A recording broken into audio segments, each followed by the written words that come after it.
Hello বন্ধুরা, আপনারা যারা কৃষক বন্ধু প্রকল্পে নতুন অ্যাপ্লিকেশান করেছেন কিংবা আপনারা অনেক আগে অ্যাপ্লিকেশান করেছিলেন, বিগত বছরগুলোতে আপনারা কৃষক বন্ধু প্রকল্পের বেনিফিট পেয়েছেন। বর্তমানে আপনার কৃষক বন্ধু প্রকল্পের স্ট্যাটাস কী দেখাচ্ছে আপনারা আপনার মোবাইল নাম্বার দিয়ে খুব সহজে চেক করে নিতে পারবেন। চলুন তাহলে দেখে নেওয়া যাক। প্রথমে আপনারা কৃষক বন্ধু এই ওয়েবসাইটে চলে আসবেন। এই ওয়েবসাইটে আসার পর পেজটাকে স্ক্রল করবেন।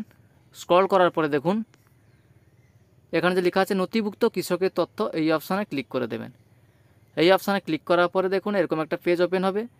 এখানে দেখুন উপরে লেখা আছে কৃষক বন্ধু, তারপরে যে অপশান আছে সিলেক্ট অপশান, এখানে আপনি সিলেক্ট করে নেবেন ভোটার কার্ড, আধার কার্ড, ব্যাংকের অ্যাকাউন্ট নাম্বার অথবা কৃষক বন্ধু আইডি নাম্বার যদি থাকে, অথবা মোবাইল নাম্বার দিয়ে আপনি সার্চ করতে পারেন।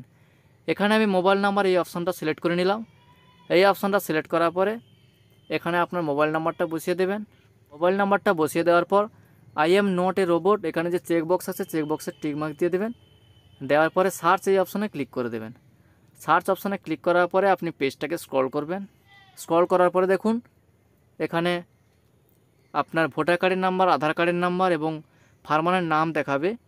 এরপরে দেখুন ডান দিকে দেখাচ্ছে স্ট্যাটাস, এখানে দেখুন স্ট্যাটাস অ্যাপ্রুভ দেখাচ্ছে। এই ব্যক্তির কৃষক বন্ধু প্রকল্পে নতুন আবেদন করেছিলেন, বর্তমানে তার স্ট্যাটাস অ্যাপ্রুভ দেখাচ্ছে, কিন্তু এখনও পর্যন্ত যেহেতু কৃষক বন্ধু প্রকল্পের টাকা পায়নি সেই জন্য ট্রানজ্যাকশান স্ট্যাটাস দেখুন এখানে ফাঁকা হয়ে আছে।